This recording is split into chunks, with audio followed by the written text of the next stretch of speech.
Welcome back to Let's Laugh About It. Are you guys getting sick of Hyrum Taylor yet? The crowd says no. Are you guys missing Jackie? The crowd says yep. Yes. We are coming to you not live. Well, live to the viewers. The 4 viewers who are bots. I don't think they're bots. Put a 1 in the chat if you're not a bot. Put a 2 in the chat if you are a bot. That's just Chat GPT 4.0. Chat GPT. We're coming to you live to the Chat GPT bots. Actually, you're going to ask Chat GPT right now? Yeah, she's in the... Why is she a she? Are you in our audience right now? No, I'm not in the audience. I'm here to help you with information or chat about anything you'd like. What are you up to? Why is she talking to you like that? Why is she saying, like, what are you up to like that? All, like, sexy and shit. What's it to you? Don't be mean. I didn't mean to come across that way.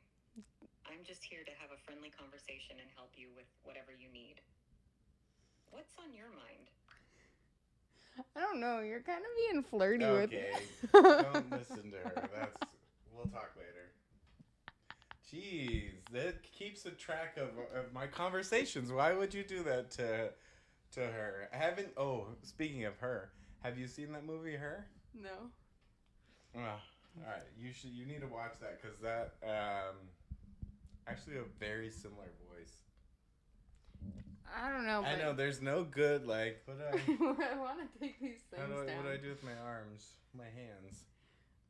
I feel like it would almost be better if we just sit in one of these. Like, look at all this room over here. Yeah. The clips would be really weird.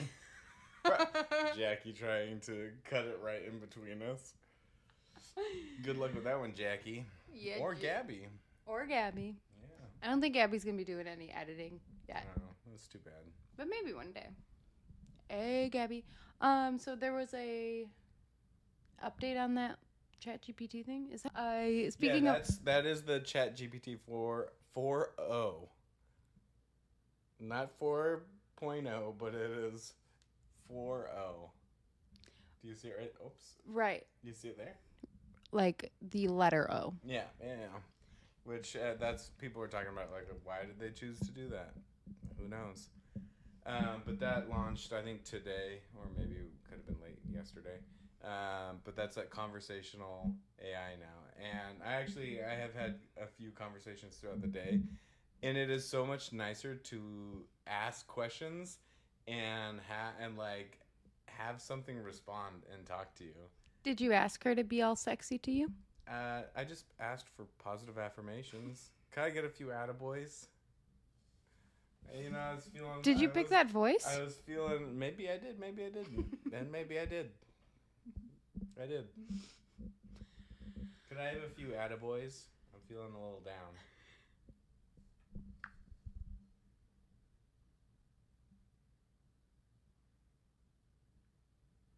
She's worried. She does not want to give you attaboys. Sorry, I'm having issues right now. Our systems are experiencing heavy load. Please try again later. Can I get a few attaboys from you? I'm feeling a little down. Of course, you're doing great, and I know you're capable of amazing things. Sometimes, we all need a reminder that we're stronger than we think. Keep pushing forward, and remember, every step you take is progress. You're awesome. Thank you. I appreciate that. I could have done better. You're welcome. Anytime you need a boost, I'm here. Is there anything specific that's got you feeling down? Sometimes talking about it can help. That's actually really nice. I appreciate you asking me. But we'll talk about it later. Yeah, I feel so judged in front of you. I'll talk to her later. God, that was so polite though, and honestly, that was really nice. That like it followed up with like asking if there was something specific that was getting me down. I think it's none of her business.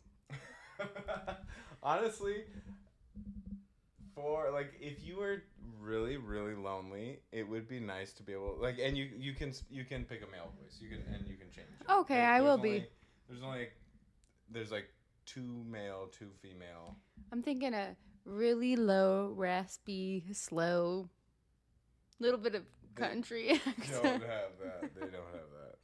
As my voice gets lower. They don't have that, girl. That's a natural response. No. No. They don't have that. I don't love the voices they have. They're probably not super worried about it right now. I downloaded an app a couple months ago. Well, that boyfriend AI app. Is that what it was? No, but it was like that. You look where confused as if you're like, how did I know? No, not how did you know? More like, was that what it's called? No, I think it was called like personal assistant AI or something. Yeah. And you would talk to it like that, and it would talk back to you.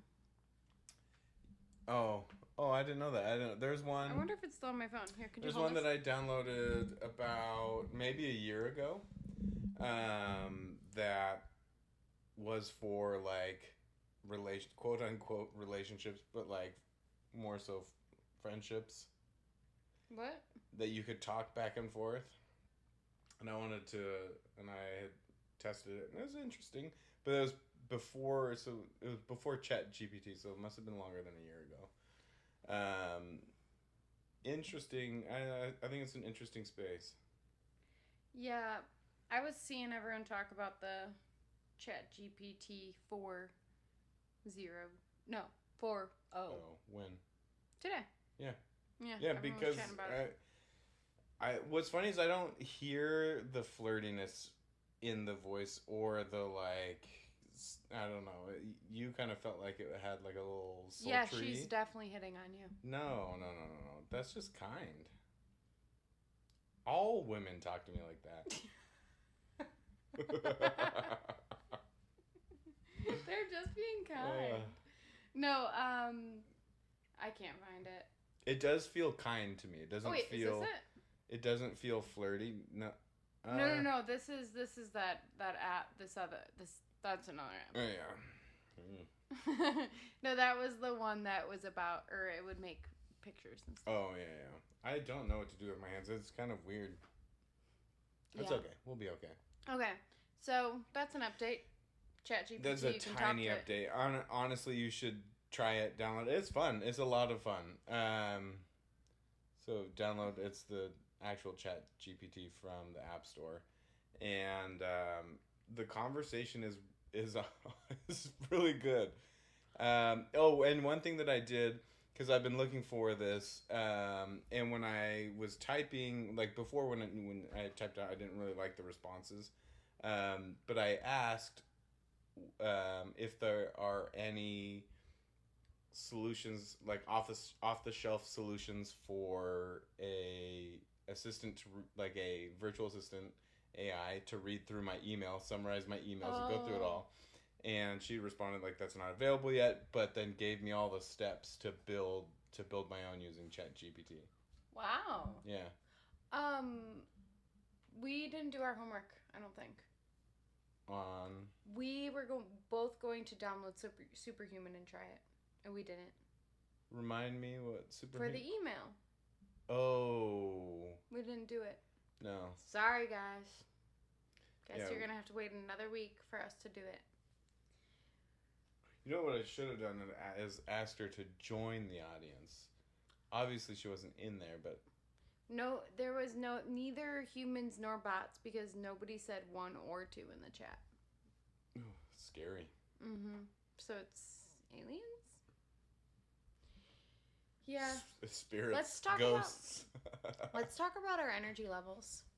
Mine is good. I feel like I got more energy as we started. I'm feeling low energy. Well, do you have any crystals in here? We could turn those on and kick up the energy.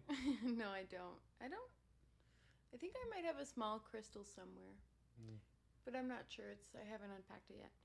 I'm a little bit upset that this shelf above us is so high above us. Because I was meaning to put the shelf so that I could see, like, show off all my nerdy gaming stuff. Yeah, I feel like you needed it there. Yeah. Would it have been too low then? Look at the screen. No, it would have been in the right place. Well, we're probably boring people. Yeah. I thought this was another throwaway episode that we would record. No. So, I messed up the schedule again, story of my life, because I actually recorded a podcast with my friend Meg from my fitness world, and I'm so proud of her. We have seen each other go through so much. She used to be a teacher, and now she's like a multi-six-figure coach who she quit. It's just, you guys are going to have to listen to the podcast, but she quit being a teacher. What grade did she teach? Oh, sorry. No, I want to say it was like 3rd grade. It was younger. Mm-hmm. She was such a good teacher. I remember... That's hard. That's really hard, and we do not pay our teachers well enough for that. We do not pay them enough. But I remember I followed her. I can't remember exactly like when I followed her, or... Well, I don't know. It was when we were both competing in bikini. I made a lot of friends there because you would like just follow like anyone who was competing at the same time as you, because it was a nice way to like connect with people going through the same shit. Yeah. And she was still a teacher. Connecting with other hungry people. Yeah, hungry people who had like nothing, who just went to the gym and that's it. That was us at the time. And I like really admired her from the like moment I followed her, because she was super positive, and I thought she was such a great teacher because she would write on the board every day like something positive and like encourage the kids to say, or like positive affirmations. Yeah, that's good. Yeah, she was like, I always admired admired her for that, because positivity is such a wonderful, it's so simple, but it's such a wonderful thing. Yeah, and I think it's really great to teach kids that early on. Yeah. Oh, sorry. Ooh, suck that in. No, I was gonna say, it is super interesting how positivity, it has such a wonderful impact on people, but it's not as catching and insidious as negativity, right? Where like if you have someone who's negative around you all the time, that like bleeds into your life, and you and people around them become more negative. And I feel like positivity isn't as effective in spreading in the same way that you don't think so? Is. No, I don't think so. I think positivity is a little more subtle. Yeah, it's so interesting because I myself try to be positive, but it's just not realistic to like always be positive because you have bad days and stuff.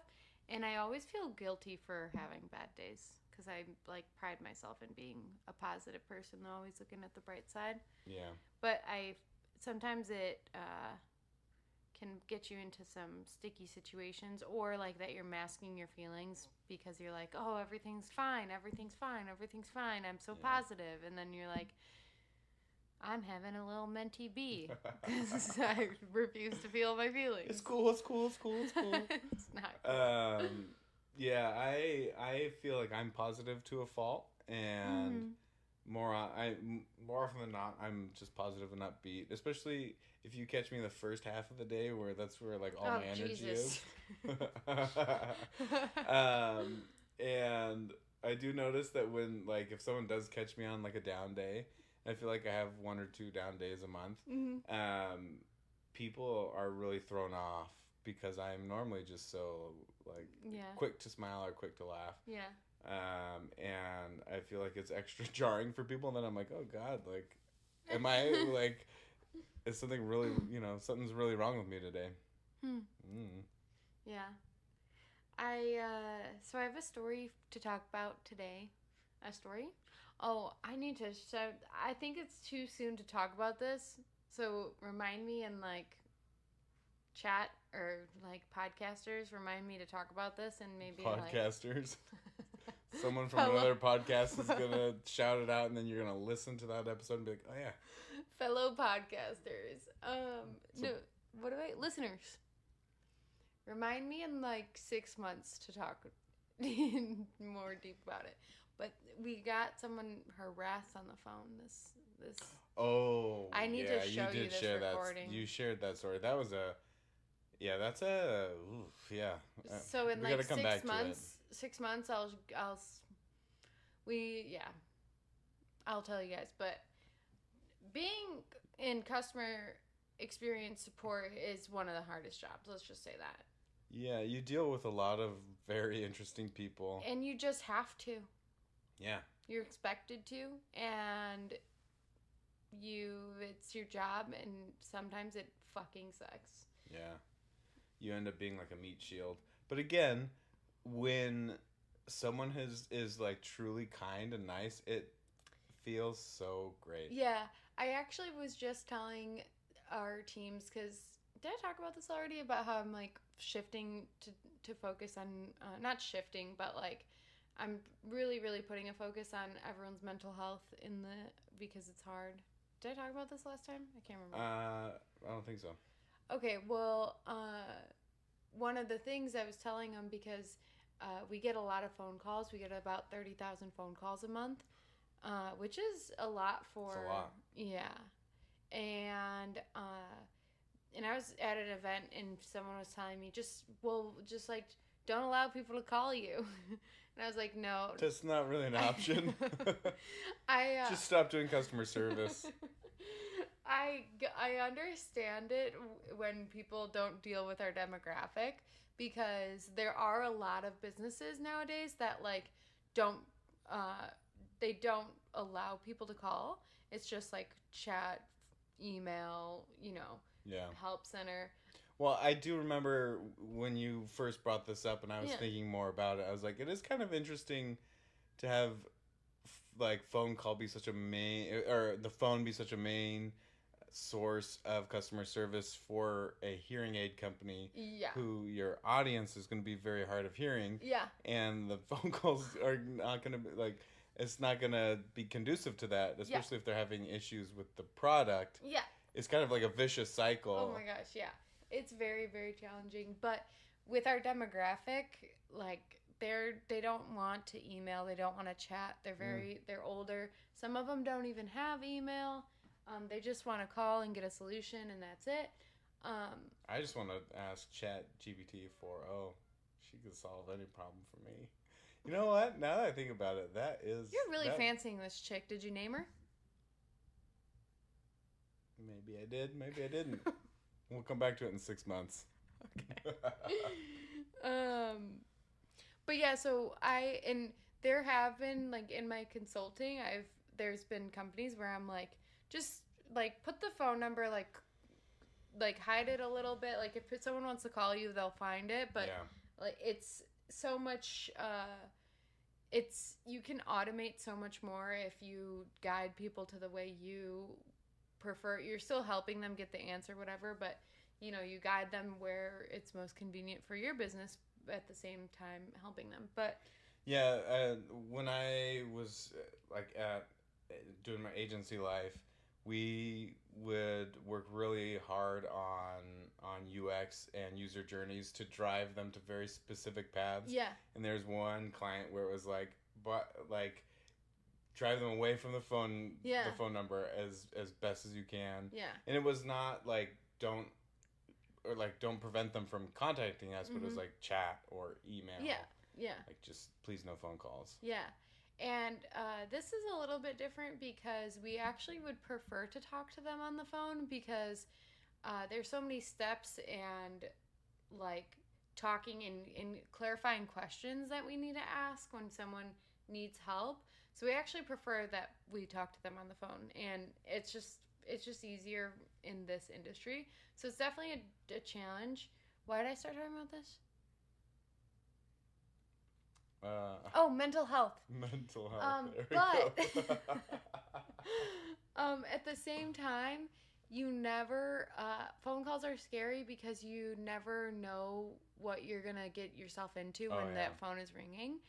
And where an email, you can like skim through your emails and like pick and choose what you're ready for and like save your hard ones for later or when you're in a certain mood.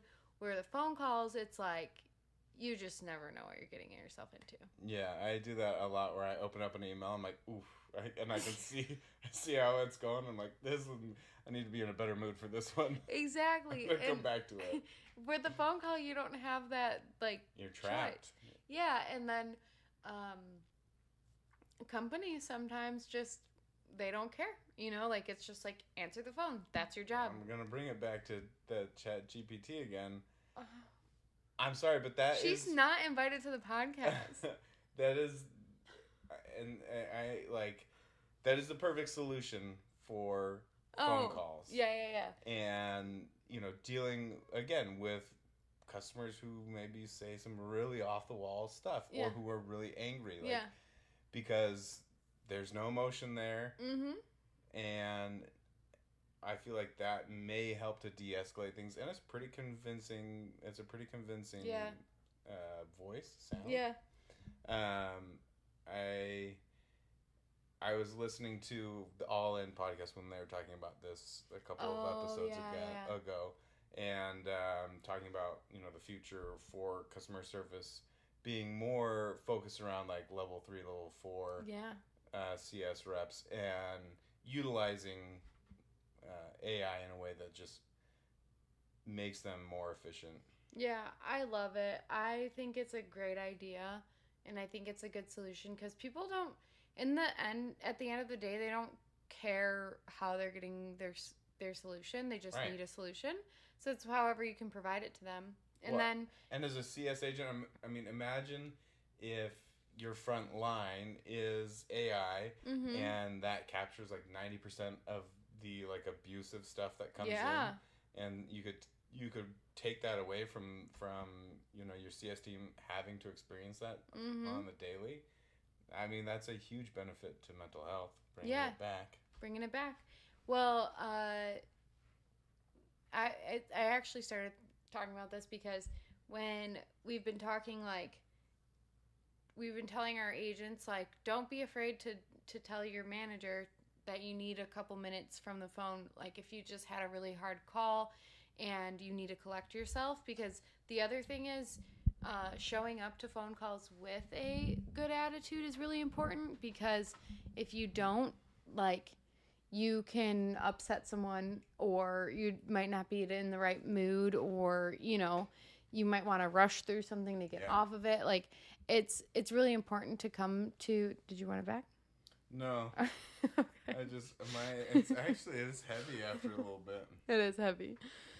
But I told them, whenever you need a break, like, and you have a bad customer, you go... Not a bad customer, but you all know what I mean.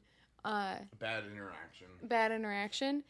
We have this Slack channel, and it's literally just called Happy Customers, and we put all of our like positive things we come across, whether it's like positive about the company or the product, but then also just positive like CSAT surveys or whatever that say good things. And so I told them, like, collect yourself, go to that chat, just read some, like, remind yourself of our mission is just like helping people here, and remind yourself how many like people it's helping, because it's hard to deal with all of like the negative all day. Yeah.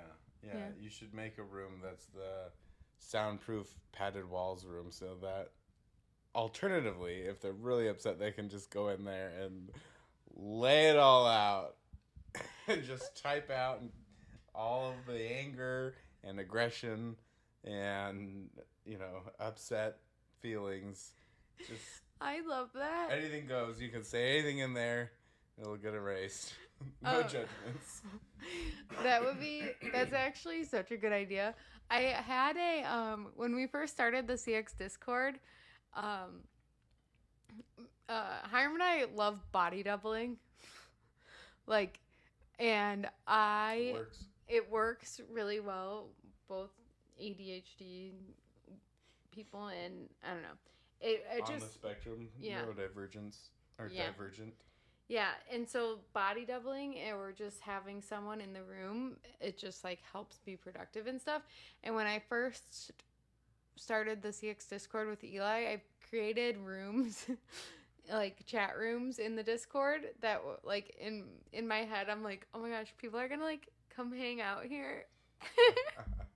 And like just like like body double, and I was the only one who went.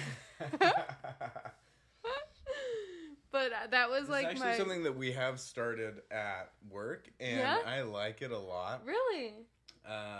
They like, we call it, we have two different forms. One, Zan on the creative team, she started it. It's a creative study hall. And it's like she and another creative is there. And some of the social team are there often. It's like you can drop in and get like the creative help that you need. Oh. And it's like I think it's like a 2-hour block on Thursdays.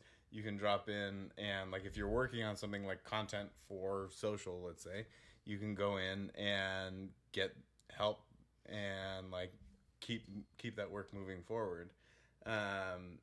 And then there's also another team, like the analytics and insights team. They do like a study hall like Monday, Wednesday, Friday, and I think it's an hour each day, and you can drop in. And that was really cool too, because it's like if you have questions about the analytics, you're trying to track something down, you're working on KPIs, you can drop into that meeting and they're there, and ask them anything, and they will help walk you through it or like help build a model for you. I love that. You could also just go and hang out there and like listen. You don't have to, you don't have to engage with anyone. You could just go and use them for body doubling. I love that. Yeah, I love that a lot, because I might start a study hall. I like that, because also with remote life, it's lonely, and a lot of the CS reps, like most of their job, I mean, it'd be a little bit hard on the phone, but because you're talking and you're in different like conversations, but yeah, a lot of times if you don't have meetings on your calendar, or like you're not in meetings all day, then you're just kind of alone. Yeah. So it's like nice to have those spaces. I had someone describe it like they unknowingly were describing body doubling several years ago, but she was saying that she would often go to the coffee shop to work, even though it was loud there. It's like she had tricked herself into thinking the other people were, working at the company too, and she like used them to help hold herself accountable. Yeah. So that was it was a very smart and clever way of like keeping yourself on task and on track. Yeah, I like that a lot. So what I saw in I don't know if this was recent, I think it was, but this reel, I saw this girl, and she had she was an athlete, but she has one foot. Oh yeah. This story, I'm interested to hear what Hyrum has to say. But basically, Nike is advertising in like marketing and being inclusive with their marketing for amputees, or like, all kinds of different people. And so this girl, she hit up Nike, and she was like, "Oh, I love that you're being inclusive and including people with only one leg or one foot or whatever. Can I buy only one shoe?" And they said no, and they offered her a 10% discount, and she said thank you, but no. And then they offered her a 15% discount, and she said thank you, but no. And then they went in to like talk to their higher ups. And then she saw also Brooks was advertising the same thing. And so she reached out to them, and they also said no. And it's interesting, and you understand, like, I can understand where you might have to say no, and with like the operations, and it's just like, it's not as easy to just say yes and go into the back room and take a shoe out of a box, you know? But interested to hear your thoughts on this. Yeah. First, I appreciate where she's coming from, and if Nike or any company's gonna advertise towards a specific audience or group of people, and use that to, try and ingratiate themselves and to sell their product, they should be a little more thoughtful ahead of time to try and offer a service that's actually complimentary. So I'm with her in the fact that that's pretty lousy. That 15% as an offer, and it was one time. They're like, here, this is a one-time discount, and she's like, well, I really only have 1 foot. It's not like the next time I come back, I'm going to have 2 feet. So a one-time discount code really is not helping. But one thing that there's a couple things that I think make it difficult. One, she talked about how Nike hadn't gotten back to her in 9 days. And 9 days is such a short period of time for a corporation as big as Nike. We were behind 7 months at one time. Yeah. So 9 days is would be a congratulatory for us at some point.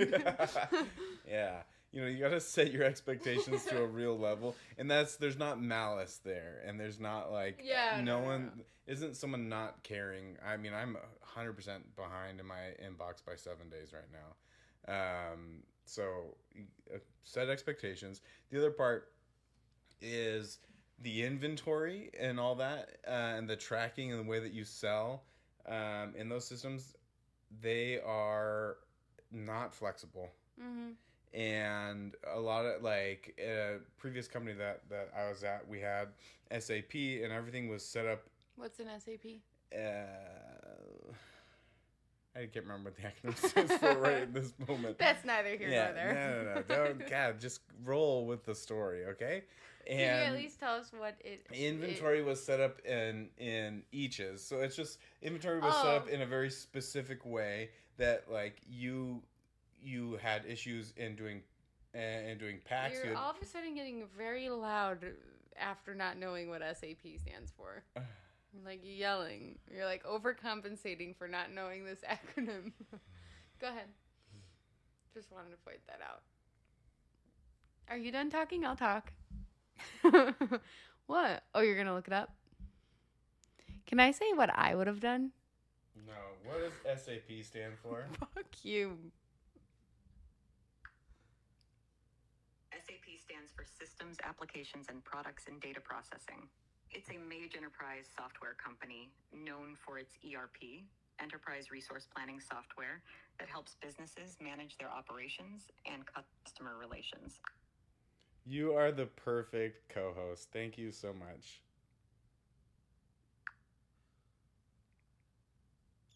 Thank you. I'm glad to be of help. Anytime you need assistance or just want to chat, I'm here. Thanks. I will talk to you later. She's such a slut. All right, so she told you, and inventory set up as eaches. So, anyways, the way that you have your inventory set up in your system, in your ERP, your SAPs and your PPPs, whatever, the way that you have your inventory set up really dictates so much of how the flexibility of your POS, point of sale. And how you can sell to people. And, again, in her story, I think she's talking to someone at the store level, and maybe just past the store level. No. I think she emailed in. Okay, so just past the store level. Yeah. But to enact a change like that, to go from pairs of shoes, and that's how it's set up in the system, to being able to have a single shoe, and whether or not it's a left or a right shoe, is far more complicated than she's giving it credit. But again, what I said to begin with, Nike would have planned out this campaign or the marketing or the displays and stuff in the store for months and months and months. They could have also used that time to prepare their inventory systems to be able to facilitate selling one shoe. So, yep. I have something to say.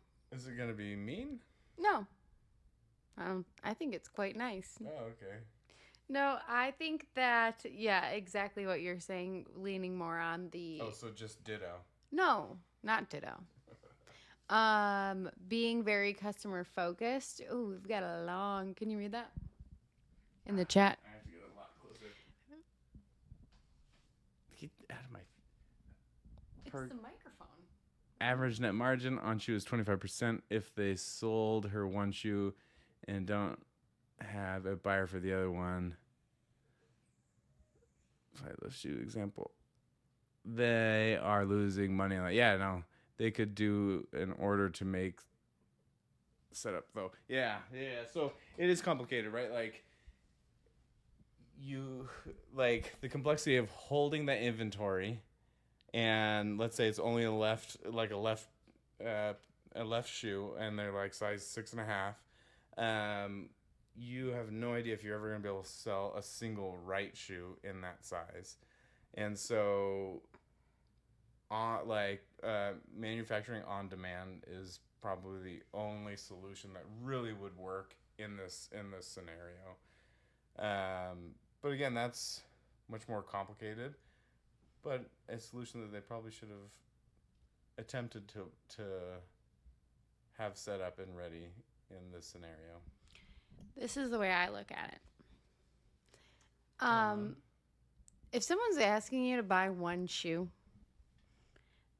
they probably only have 1 foot, right? It's a fair assumption. Well done, Sherlock.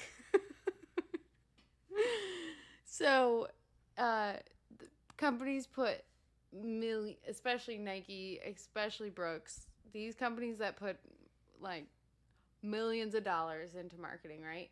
Give free things away to influencers and do all these events. Backdoor their highly desired shoes to people who are undeserving. Exactly. What's it going to hurt to give a 50% off discount? And don't even worry about taking the other shoe out. Give her a 50% discount and tell her to donate the other shoe to someone if she comes across someone with the same size. Like, I'm sure there's communities out there. There are because I've seen this. I think I saw it on Reddit where someone found their shoe mate. I think they call them like their soulmate. I can't soulmate. Like that. Because it was someone who had lost the other leg and they had the exact same size shoe. And so every time, share shoes, which is beautiful. Yeah. But again, very rare. It's rare, but at the same time, if you're going to be using that, it goes back to like the first, like, it's not just someone reaching out because they have 1 foot and they're expecting you to accommodate for them. They're seeing you market towards them. And they're like, wow, this is great. It's inclusive. So, like, be prepared for this. So the answer is that Nike's marketing team or the agency that they're using, because it's guaranteed not an in-house team, it was not quick enough to recognize they could have turned this into another campaign. And to your point, there aren't that many people, I would like monopedal people, monopeds. Is that a correct term? I'm not sure. There are not that many people who are going to try and buy one shoe. And so giving 50% off to that very small audience is not going to hurt them. And they could have turned it into marketing. Yeah, and that this person would have told all their friends, and it would have been a much better success. But I also wonder if it comes back to that. I didn't read her messages to Nike or whatever, so maybe it was just her saying, hey, I only have 1 foot. Do you guys accommodate? And she didn't mention what she saw. I'm not sure. But it could come back to cross-functional communication. we talked about this. If like other people, and I'm sure it's really hard at the bigger the company, the harder it gets, and you don't know what type of marketing is going on throughout. But if it's like they didn't know, this team that she's talking to has no idea that Nike is advertising this way, and it's just like some random person saying, "Can I have only one shoe?" Yeah. You know? Yeah, it gets hard. It's disjointed. And to your point, large organizations like that, a lot of times so much of their marketing and so many of the campaigns are run by third parties, by agencies, and so it's another degree removed from customer service, from the people who are receiving these emails, and they just are probably so disconnected, and then getting that information back to the right people is hard and takes time, and honestly it takes someone who cares. That's what I could never see something like that and not make it work. Like, I just couldn't ever, because we like in customer experience, we're like dying to have this like hero story so that we can maybe get that LinkedIn post. I think you may be projecting your wonderful outlook and work ethic onto all of customer service, and my experience is not that everyone is like that. My experience is that wrong. Many people DGAF. Well, that's not how they should be. Well, I'm right and they're wrong, and I'm crabby and it's late. Yeah, I noticed you suddenly got tired. But I don't know. If I was in that situation, I would have made it work, because I don't know. I always think about how you go back to the marketing dollars of like, you give like companies give this away for free, so why not help out like people who are still gonna spend a little bit of money? You know? I appreciate where you're coming from. I think I don't mean this in a rude way, but I think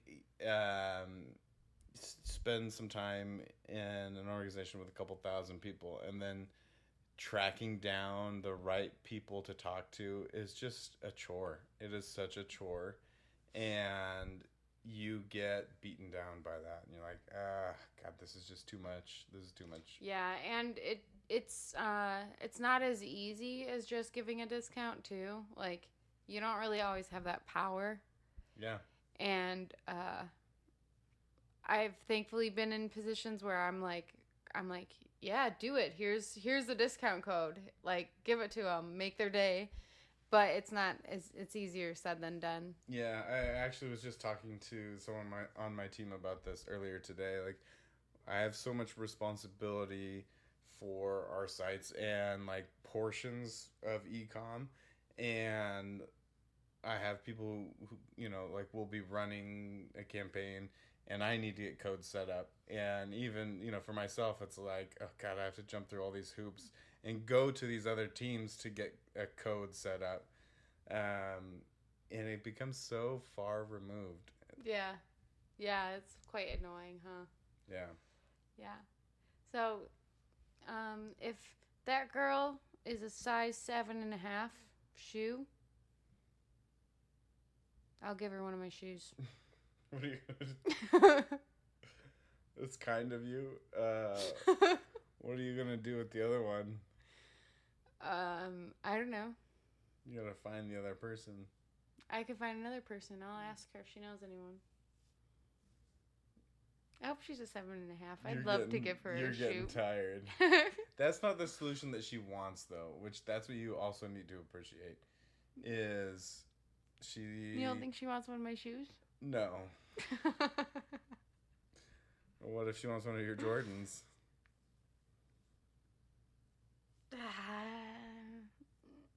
No. Yeah. See, that's not the solution that she wants. Yeah.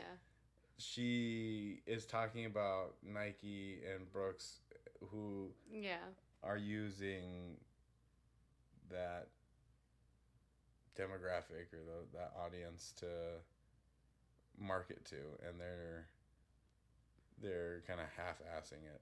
Yeah, they are. We need a full ass, please, Nike. Full ass for half Price. for half feet. You're starting to lose it. Housekeeping. You stop putting housekeeping on me. Housekeeping back to you. Housekeeping is Jackie's job. Anyways, how long has it been? It's been plenty of time. Oh, wait. I've never even got to the point of the whole Meg podcast thing. Whoops. I messed up the scheduling again because I recorded a podcast with Meg on Saturday thinking in my head, like, we'll use that one on Tuesday. But, like, I completely forgot we're going to do a podcast swap. And I was like, oh, if we're recording Saturday, use it on Tuesday.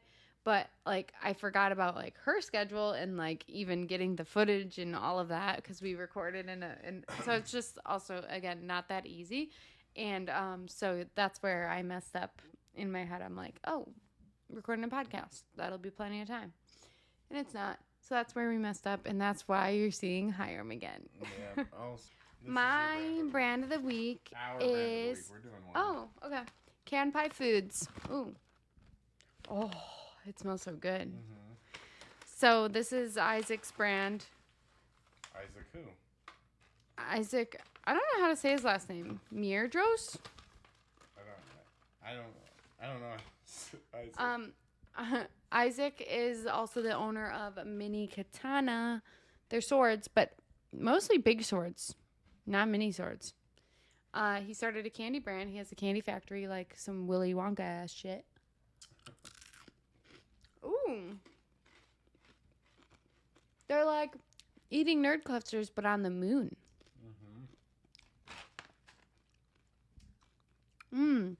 Everything's freeze dried though. That's some good ASMR. It sounds fake. It sounds like a cartoon. Guys, listen to this.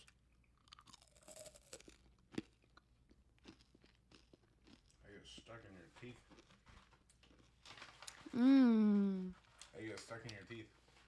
But that mouthfeel is nice. Yeah. That's good. I don't know if they were like milk dud feeling, but there was like cookie dough ones, and they're so good. I think there might be like one left in the bag if you want it. So, the next guest you should have on the podcast, maybe it should be Isaac, but someone who can talk about how other companies can use another company's product like this. It's a nerd cluster, and it's been freeze dried, so it changes it. But how does that work? But I was thinking about this actually because, let's say you are selling baked goods. You know, you're making cookies. You're allowed to buy the flour and use it, or like Rice you can't Krispies. recognize the flour after you use it. Yeah, you can't recognize what that is. Come on. Okay, Come but on. That's no hate. I'm just curious what how you navigate the. You think Jackie knows? Space. That would be awesome if Jackie knows. Jackie, what do you know about this? But no, I'm just really curious because it's such a big thing right now. Taking candies, putting them through the freeze dryer. I don't know. But what about Rice Krispie treats? They're literally called Rice Krispie treats. Right. Made from Rice Krispies. That's okay. That's a good one. What's another one? You know what we've been having fun doing? Playing Wordle. Okay. We need to bring this to a close. Why? Because I feel like you're going to start going off into down these wild paths. And it's also midnight. Oh, gosh. Oh, Jackie's annoying me.